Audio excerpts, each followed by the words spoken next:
Kepentingan teknologi baharu untuk diaplikasikan dalam sesebuah syarikat korporat agak kritikal pada ketika ini. Oleh itu, setiap eksekutif komunikasi korporat harus siap siaga dengan segala pengetahuan dan pengalaman yang perlu untuk mengadaptasikan teknologi ini dalam setiap aspek pengurusan sesebuah syarikat korporat. Sebagai contoh, syarikat pokok yang mula diperkenalkan pada awal tahun 2005 telah mengadaptasikan teknologi-teknologi baharu, terutamanya teknologi social media di dalam pengurusan komunikasi korporat mereka. Pokok, sebuah jenama barangan tekstil dan juga pakaian siap bagi keluarga dan juga remaja, telah mengamalkan teknologi baharu dan mengadaptasikannya di dalam setiap aspek pemasaran dan juga perhubungan awam mereka terhadap khalayak sasaran yang telah dipilih untuk beberapa kategori produk dan juga perkhidmatan. Pokok seumpamanya telah mengamalkan beberapa platform teknologi baharu media sosial terutamanya seperti berikut. Unit komunikasi korporat adalah batu penanda kepada imej sesebuah syarikat korporat.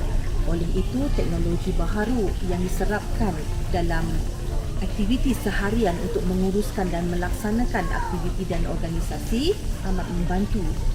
Oleh itu, apakah kepentingan teknologi baharu dalam komunikasi korporat? Jika kita berada di lokasi yang lain dan klien utama kita cuba untuk menghubungi dan berbincang pada sesuatu perkara yang menuntut perhatian kita secara cepat dan segera, kita boleh menggunakan kaedah seperti video call, video conference ataupun telecasting.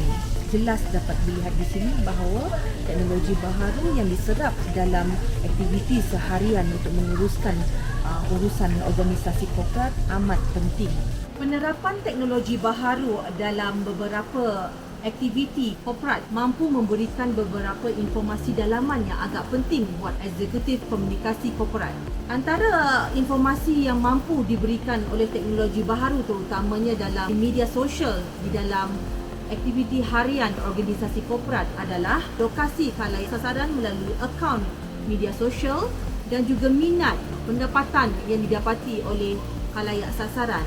Bagi organisasi yang terlibat di dalam pemasaran melalui teknologi baharu iaitu media sosial, semua maklumat-maklumat dalaman ini dapat membantu mereka mempertingkatkan perkhidmatan dan juga mutu produk barangan mereka berdasarkan minat ataupun kehendak khalayak sasaran. Jika teknologi maklumat mampu diserapkan dalam sebuah perjalanan organisasi korporat, ianya mampu memberikan beberapa kelebihan. Antaranya ialah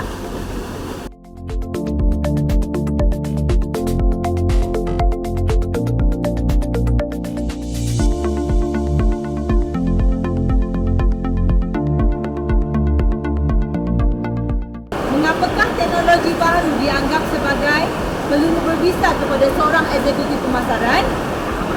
Memudahkan tugasan hakiki perniagaan, mampu meningkatkan komunikasi bersama klien, memudahkan proses membuat keputusan, meneroka dan mengesan peluang-peluang perniagaan baharu.